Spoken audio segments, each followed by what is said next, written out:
Hi, I'm Dave from boyinaband.com, and welcome to day 4 of the 7-day song hip-hop tutorial. Yesterday, I explained about adding some samples in the form of an orchestra hit, and also a bit more about scratching with Dr. Dre-esque. Today, I'll be teaching you how to make 2 lead synths, one Dr. Dre-esque portamento lead synth, and another similarly gangsta lead that emulates a sampled picked guitar sound. Okay, let's begin. We'll start with that portamento lead. Start as ever by creating a combinator, and let's name it portamento lead. When writing hip-hop names for things, it's important to obfuscate text as much as possible by replacing letters with numbers wherever possible. Create an instance of Thor inside the combinator, initialize it, and open it up with Show Programmer. Now, this is a pretty simple effect and doesn't have to be in Thor, but as you may have noticed, Thor and I have a pretty exclusive relationship, and he gets pretty angry when I spend any length of time with Subtractor or Maelstrom.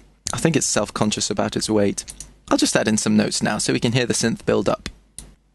Okay, so I've put in the notes now, and let's take a listen to it as we build it up. Since we are doing this in Thor, we can thicken it up a little bit more than usual. We're going to make 2 analog oscillators, and also a multi-osc for the thickness. Send them through with the 2 and 3 buttons, and set one of the analog oscillators here to a pulse wave, and turn the PW knob, the pulse width, to the middle so the pulse wave becomes a square wave. That gives a hollower tone rather than the sharper tone it gets at the edges there. Okay, so I'm going to send through the multi-oscillator now, and I'm going to turn it to interval detune mode, and turn the AMT knob up a little bit so it's got a bit more thickness. Okay, so that's the basis of the synth, but I've called it a portamento synth for a reason. If we listen as I turn on the portamento, you can hear it slides between the notes now. Sweet.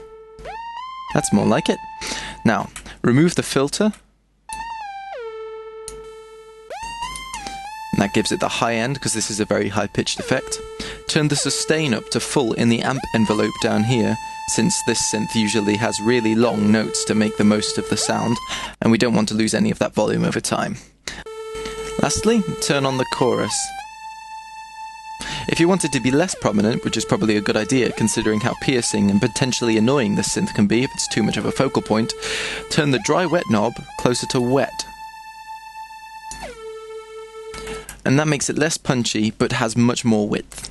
Now, I'll go down and explain a bit about the choice of the notes I've picked here. The main thing here is that I'm going from a lower octave to a higher one. The root note of A, the key the beat is in, is where I'm alternating between, so start on the low A and go eventually to the high A. But I don't go straight to the high A, I hit the higher B flat first, just to maintain that minor feel that I've built up with the bass line and orchestra hits. The other notes there, C and G, no pun intended, are just to add a bit more melody, since I didn't want this to be a purely dark hip-hop beat, just in case I scared away any fans of more melodic music who might have stumbled across from the 7-day song trance tutorial. Don't worry you guys, I'll be adding in some strings soon so you can have some pretty harmonized thirds if you'd like, yay! Back to being a straight G. The little triplet fiddly bit down here is echoing the riff from the next synth effect that we're going to make, so have a listen. Cool. So, let's go to that. Don't forget to rate this video, and then join me in part 2 where I'll be creating it.